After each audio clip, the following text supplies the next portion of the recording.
Thank you for joining For Our Special Kids, where we openly and honestly discuss the magic and the mess of raising a child with special needs. We are thrilled to have you here and hope this time provides you with some wonder and wisdom. I'm your host, Jennifer Lansing. Let's get started.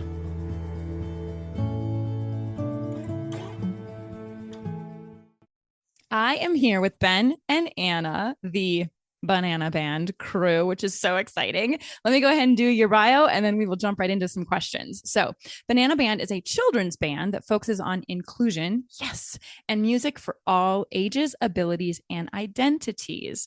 Both members, Ben and Anna, you get that, BenAnna, work in the fields of early childhood education and music therapy. So their music, as the BenAnna Band, reflects their experience and passion for learning, fun, and growth, adding a hearty dash of good old-fashioned silliness while being auditory and sensory aware of their audience's needs. BenAnna Band was created in September of 2019 and has evolved through the past 3 years to continue to provide musical resources for kiddos, families, teachers, and therapists around the nation that promote self-love, acceptance, and silliness while addressing developmental and academic skills and goal areas. BenAnna Band is on all music streaming platforms with their original music, including their most recent release, Sounds of the Season. Okay, as I was reading this, I was getting chills all over. I'm so excited for you guys to be here to introduce what you do and just talk openly about how much music can play a huge role in our kids' lives. So thank you for being here. Oh, Jen. Thank you. My gosh. Thank you so much. Thank you for having us. We are so excited to be here. Oh man, what an energy to come into. I Thank know. you. I'm just getting shivers all over. It was really cool. What you're doing is so great. So I do know that you guys met in college while studying music therapy. So let's just start there. Can you explain what music therapy is and then your experiences with it? Music therapy at its basis is just using music to achieve non-musical goals. So music therapists can work on literally any developmental goal area, academic, social emotional. We can work in group settings, individual settings, and duos, so on and so forth. There's a lot of flexibility and adaptability in music therapy, which I love so much. There's as much variety to music therapy as there is to music and the ways that you can approach working with music to achieve a non-musical goal. Anna is a licensed music therapist. I study music therapy, but I'm more what you would call therapeutic music practitioner, quote unquote. We use therapeutic elements in our performance career as well as just in our writing, and that's the idea is trying to approach, Anna was bringing up, academic goals, cognitive goals, developmental goals as far as motor context goes. It's really, there's no end to the use of music within a developmental setting. And then pre-BenAnna, I was working in daycare centers, music schools, and special needs preschools as a music therapist. So very fun. Gosh, it's almost like you guys are supposed to be on this episode. Okay. Okay, give me an example. I'm all about tangible stuff. So let's say we want to teach numbers and not just counting, but how would you use music therapy to do that? I'm glad you brought that up for talking to us, very, very selfishly. In our own music, we have a few different songs that are rhythm songs, and those have a lot of different clinical rationale, but in the context of numbers, working with a rhythm, music lights up all areas of the brain, and everything involved with movement in music will also be involved with cognitive learning, will also be in memory and connecting both hemispheres of the brain, right? So we would do a clapping or a rhythm song that's 1, 2, 3, 4, 5.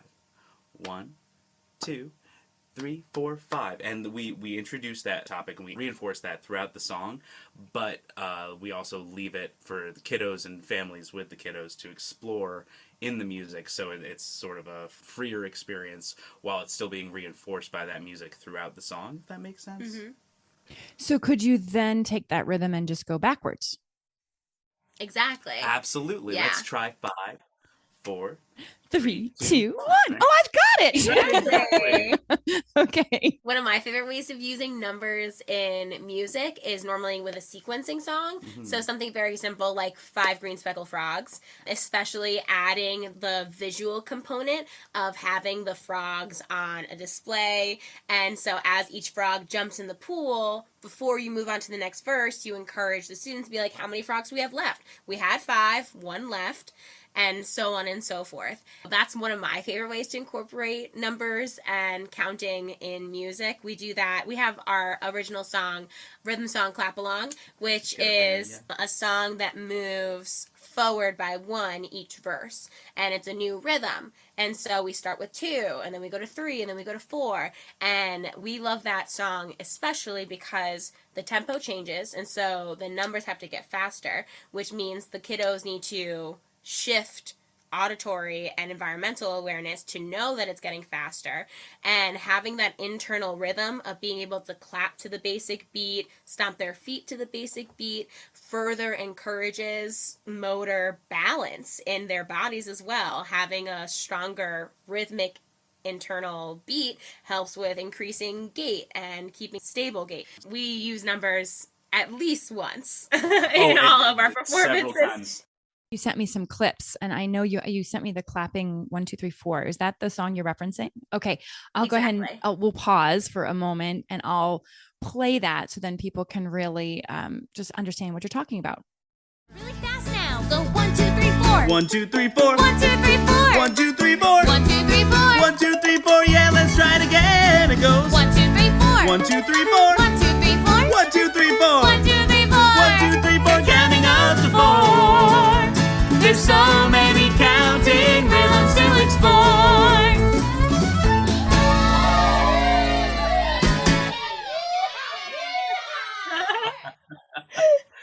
And I'm so glad, Anna, that you brought up tempo increase, because that's sort of, we get into like one of the many, many, many facets of the Jedi mind trickery that is music, and like using music in an academic or in a developmental context, right? It's not like, okay, everybody be more aware of what's going on right now. It's like there's not a prompt, there's not a directive. It's exciting for the kiddos and everybody in the room making music when we're like, okay, we're gonna go to 3, but you said faster, right, Anna? Okay, 1, 2, 1, 2, 3. It's like, yes, there's like a natural, there's an inherent excitement that goes along with increasing tempo. And that's like a very important little point too, of like, you can do as much music as you want with kiddos, adults, anyone in between, but it has to be engaging in order for it to be beneficial. And something that we really value and really took from our education is relationship-based model. And so to us, we need to have a relationship not only individually with each person, but also within the group in order to have the most trusting and engaging musical experience. Because the more that your clients, your students, children trust whoever is facilitating the music, the more work that can be done. And so we, as BenAnna Band, are usually meeting like 10 to 35 new kids in one pop, and normally at one time. So we have to develop these relationships really quickly.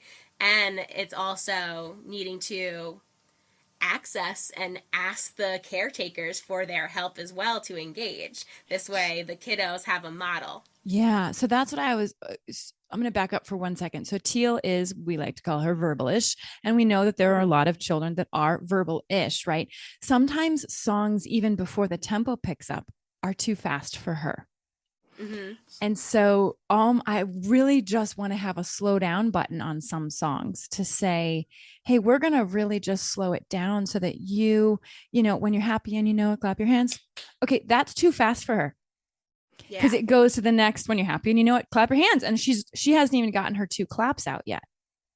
Mm-hmm. And so I'm curious of how you build the relationship with a child, or how maybe you would adapt in a large setting where you do have neurotypical children and then you have perhaps neuroatypical.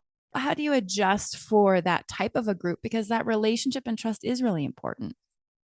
in our work, we definitely do something called punctuate the phrase, which is basically leaving space. So even when we're working within a large group with a wide range of ages, abilities. One of the songs that we love to use, a Lori Berkner song, is called "When I Woke Up Today." You read my mind. There's this beautiful like hooray that happens every single verse, and it's so engaging because hooray is such a fun, like, celebratory word that many kids, no matter what their abilities, have heard at least once or twice. And so it's already something familiar for them. And so we'll give them a verbal prompt before the verse comes in, being like, all right, this time it's all by yourself. And so we start singing, "When I woke up today, I threw my arms up and shouted." Oh, you're waiting for me. Hooray! Oh, no. No. That's the thing. I was on mute. I'm like, oh, it's me. I'm supposed to say hooray. Sorry. No, but that's the exact reaction of like, and we don't mind leaving the space because we'll always have the music to bring it back. Mm-hmm. And so leaving that space is super important for us in our work because we want to make sure we have everyone's excitement to be able to participate. But if you're working in a strict music therapy setting as well, it's completely personalized to the child. So even if you're working as a music therapist in a group setting, like in a school setting or in an extracurricular experience, that music therapist is going to be able to engage with the child based on their needs. And that's something that I love so much about music therapy, is that it can be totally personalized to the child and you have the space to create music together. Going back to punctuating the phrase, just I hope it's okay to talk about behind the scenes stuff, Jen. Let's talk behind the scenes. I love it. We had you had mentioned in an email previous talking about cadences and things that are naturally built into music, like beyond the occupational and play like sense of things, like things that make music special, that kind of lead us to like to a goal area or lead us into like the a working relationship based model kind of thing. And so is it okay if I grab the get fiddle over there? Grab the guitar. I just noticed it was in the room and it just seemed like shucks, the guitar's in the room. Let's make some music. No. Just don't ask me to sing. Holy Lord. That's actually one thing though. Teal doesn't care if my voice is off key or whatever. She doesn't care. And I think so many of us are scared to sing, and it's like, whatever, just pick a rhythm and go with it or sing. I sing all the time. Sometimes she does this though, and nobody can see that, but she literally shakes her finger at me like, no more singing, Mom. I'm done with you and your off keyness. Okay. You've got your guitar. Let's go. But I love that Teal is able to tell you, be like, "Oh, this is too much sensory for me. Enough." Yeah. Like, give me has a break. that you guys have given there that space to feel that autonomy too, to be like, Yeah. Oh, that's true. And yesterday we were driving to therapy and I said, Teal, do you want to listen to the audiobook that we were listening to? And she's all, no. She gave me the finger. I was like, really? Come on, it's such a good book. Like, I'm excited about it. She's like, no. I'm like, okay. Do you want me to sing? No. Do you want to listen to music? No. I'm like, okay, just look out the window then. But that's really what she wanted to do. Yeah. She's like, no, I want to see this beautiful nature outside and follow my lead, which is a huge thing that I try to do with when we talk about this podcast, is follow your child's lead. And it sounds like you guys are doing that every time you're in front of kids, is you're following their lead and it gives them power, right? And that's so important for our children. So play me a tune or a cadence. Let's do this. No, it's just, well, first of all, Jen, I'm so happy you exist in this world, and I'm so happy that you have this podcast and this broadcast format because absolutely let our children lead the way, my friends. Because this is for them. This is for and for our special kids, dude. Yeah, it's almost like I named that podcast specifically for that. Okay, there we go. So the built-in mechanic, like of music, especially like our ear, our very westernized ear, living in America and having grown up with like a lot of pop, and like we have our cadences that like we feel comfortable with and like kind of have a natural inclination. So here's home, right?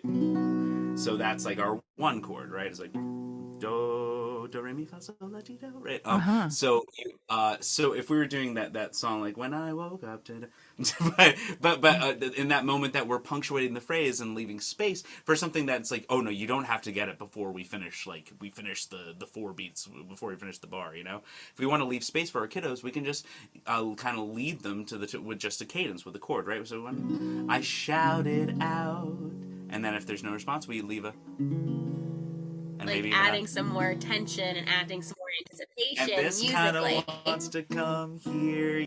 This unspoken path that we can take back home together, right? Yeah. It's like it's Mm-hmm. all just, and that's what music should be, right? It's just a journey that we take together, and if we learn something together along the way, then that's pretty cool. Yeah.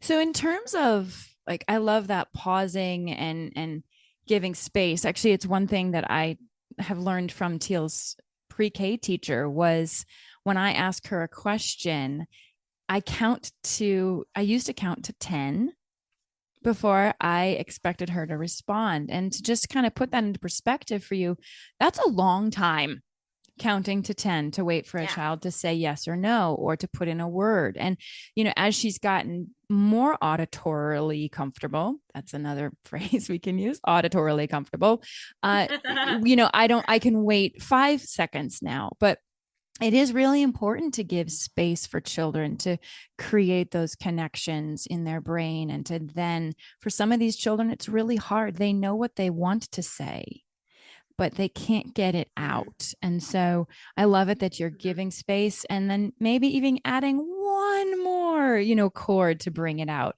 for those certain kids. I really appreciate that. So thank you for that. Okay, I know you let the kids choose songs and kind of do some of that stuff, right? I think not really choose, but they get to be involved in the song development and program development. How would you interact with a child that isn't able to talk with you and maybe you need to work with a caregiver? Like, can you give me an example of how do you get everyone to then take that pause, because it is about acceptance of diversity, and even though they can't speak, maybe they do want to help choose a song or choose a shape or choose a number. How do you guys do that? We have virtual classes that we do 4 times a month with our Banana Bunch music membership. It's very fun. Did you just call it the banana bunch? Oh my god, that's so great. I love that banana bunch. Golly. We love a love a brand. pun. We We love love a a brand. brand. And so, but we have a wide range of kids that come to our virtual classes. We have infants, and then we have, gosh, they're probably in their mid-20s with developmental delays.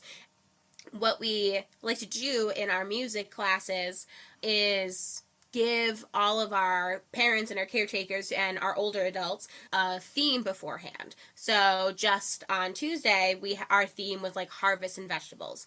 And so we encouraged everyone to like know the theme beforehand. If they wanted to have an extra sensory toys that go correlate with the theme, that's perfect. This way, when we're starting to ask those more interactive questions, they have things readily available for them as well. This way they have a little bit more understanding, a little bit more context to the music. So And we great. can do that with thank you. Yeah, we could do that with our live classes as well. When we go to different libraries, sometimes they have different themed things. And so very often in our program description, we'll describe like what the music's going to be about. This way parents and caretakers can inform their child beforehand. And we don't do anything environmentally wacky. It is almost the fall time, so we're going to be doing fall experiences. We're not going to be talking about like going to the beach in September because not many of our students are able to go do that. Right. And we're also very aware of their physical environment as well. Like we have a lot of students that are from New York, we have students in Texas, and we have students in Minnesota.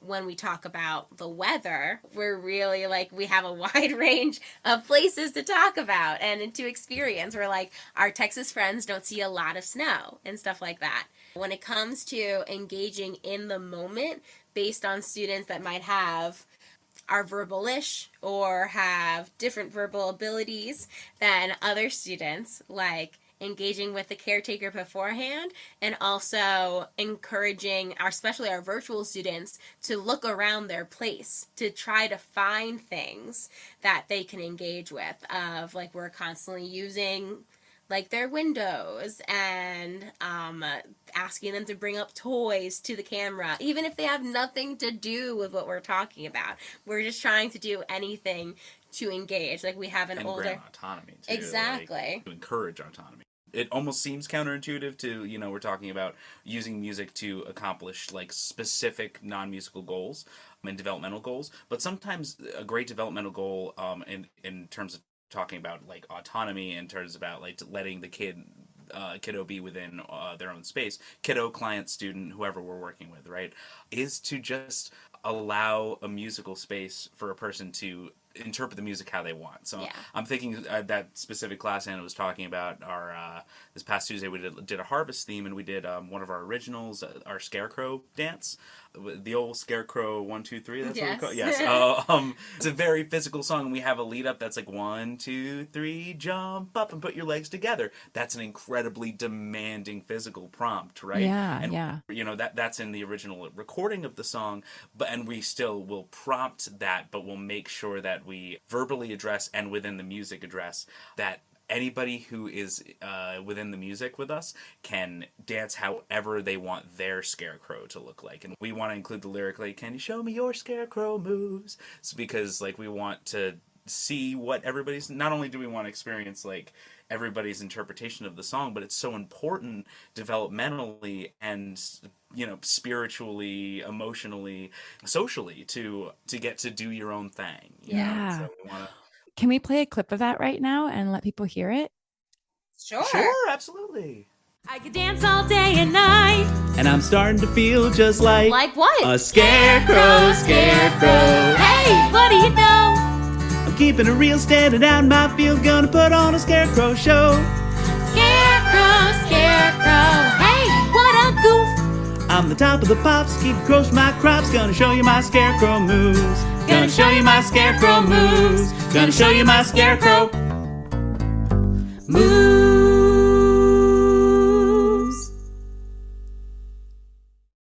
I want to do my own scarecrow. Do your scarecrow thing, Jen. Pop off. But it's so true. Teal does her own moves, all the kids, and just giving them the freedom and the acceptance. I adore that.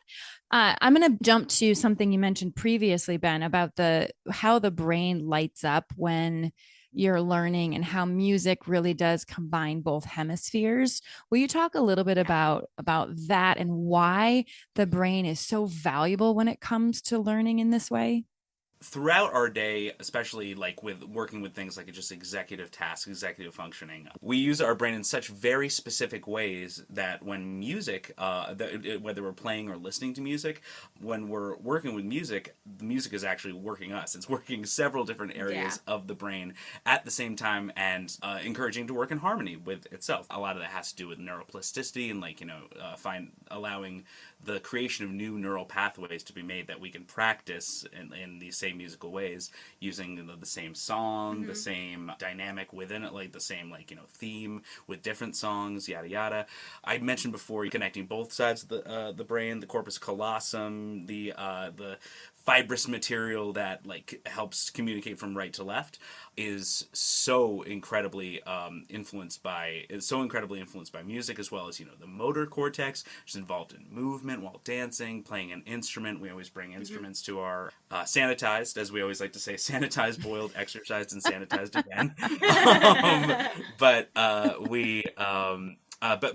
it's important to even just the activity of, and we could talk about this for days, but even just the motor activity of grasping an instrument. That's when we're working on pincer grasp, palmar grasp. There's so much that, let alone the movement necessary to make the music, let alone feeling the beat and the cognitive awareness of basic beat, like Anna was saying, that internal rhythm, which is also kinesthetically related to our gait, to all of our motor ability.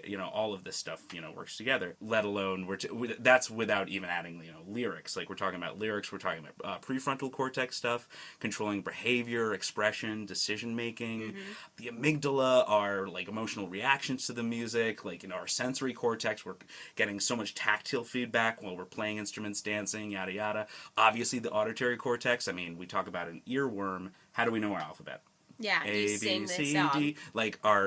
These earworms are actually literally, earworms. Yeah. I'm like, I got it, and it does not make me excited to think about an earworm, but it does make sense. Oh no, absolutely, absolutely. Well, but yeah, it's catchy. It's catchy, and it's a song that people know. Catchiness is so important. Like in the way that we perceive and analyze tones, like we really need something that is memorable, and that's something we talk about all the time. Working with other, caretakers, professionals, and we can talk about the brain all day. Oh yeah, I know. Ben likes the brain. Let's just talk about. Yes, I love neuroplasticity. There's actually a whole episode early on in the podcast about neuroplasticity and all of that. So yeah, cool. Okay, Anna, you're gonna say something. I was just gonna piggyback off the amygdala of that part of the brain that processes emotion and especially just listening to music, like the quality of the music, let alone the lyrics, elicits a reaction. Whether it's something like upbeat and peppy, or maybe something slower and in minor, and that emotional understanding is subjective, which is my favorite part about music, because we're getting closer to Halloween, so we're getting closer to minor songs. Like my good friend of ours has this bat song that we love called Bitty Bitty Bat. It goes, bitty bitty bat, a bitty bitty bat, flying around, I'm a little bitty bat. And it's just so spooky and creepy and so fun. But this is the incorporating different qualities of music into your child's or clients' or students' repertoire is only going to strengthen that section of the brain as well, because it'll offer more opportunities for your kiddos to have those reactions and to see personal preferences, which is really the best part about music, is those personal preferences. And even when you were singing that song, you were doing little fine motor movements with your fingers. And that, again, boom, it's a huge, great way to do OT with music, easy. Or you could move the itty bitty bat around on a table or anything like that to incorporate. Cool. I love this. Music therapy is so cool. I feel like somebody, Jen, would make a great music therapist. Exactly. Oh, no, you haven't heard me sing. Yeah. Yeah. Therapy's not all about singing. And we always say, if you can talk, you can sing. You can sing. Yes, that is true. Okay. Shoot. We are not going there.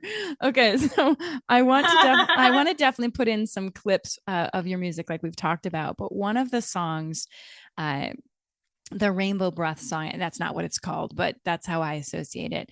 It is what it's called. Rainbow Breath.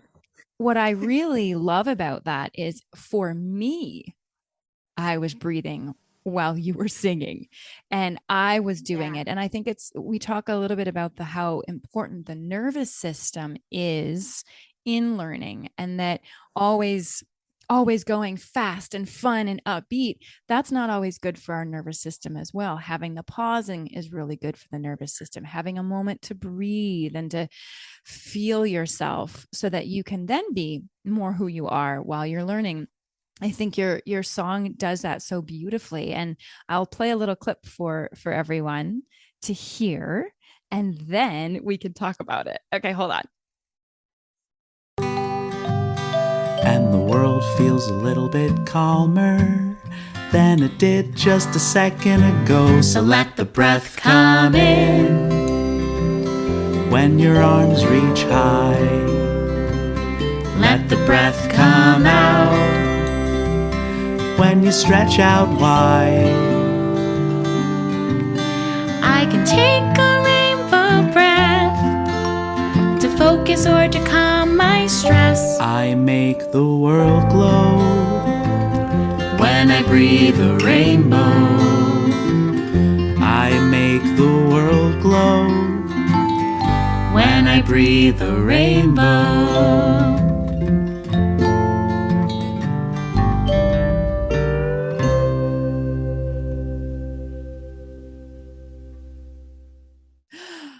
so great. So tell me how that developed and what is the purpose behind that song for your kids and your audience? Sure. So we have a free email club called Music Moment of the Month. We either adapt or we create a new experience each month and we share it with our email list. And so that Rainbow Breath was created in March of 2021. Yeah, that's actually a more recent one. Yeah, absolutely. And we did it like rainbow in March to connect kind of to the weather, St. Patrick's Day, so on and so forth. But Rainbow, we had never done a sensory regulation song before. And so it was very exciting to create something because we normally are so upbeat. Our concerts definitely have a roller coaster of emotion and energy. We keep it up, we bring it down, we keep it up, we bring it down to keep everyone engaged. But it was really exciting to come up with this concept. And then Ben just like kicked it out of the park. We wanted to make sure we had a moment that we could both like in our live sets and also just any like kiddo and family could access throughout the day to be just like, even if it's not listening to the whole song, just have that melody of like, I can take a rainbow breath to focus or to calm my stress, and to have like we always use the phrase, you know, oh, I couldn't see that rainbow, it was too fast. Or, you know, I still use rainbow breaths with my students to start off our lessons and like get ourselves like in the same space. We'll do like an exciting activity, and then I'll have my students lead me in a rainbow breath. They can express their rainbow in the way of a big one, a small one. But that's sort of that was the, I guess, the origin of that. And yeah, we just wanted to add different contexts of like how kiddos can feel stressed throughout the day, lyrically, you know, with the song is like very wordy in the verses, but it's because we're kind of like creating that context in the same space of like why you would read kids certain books of different scenarios in order to give them further understanding before that scenario might happen to them. This way they have something to call back to when it's actually happening to them. This song is very similar in that aspect. And it was super important for us to not say that like being overstimulated or being excited or angry was bad.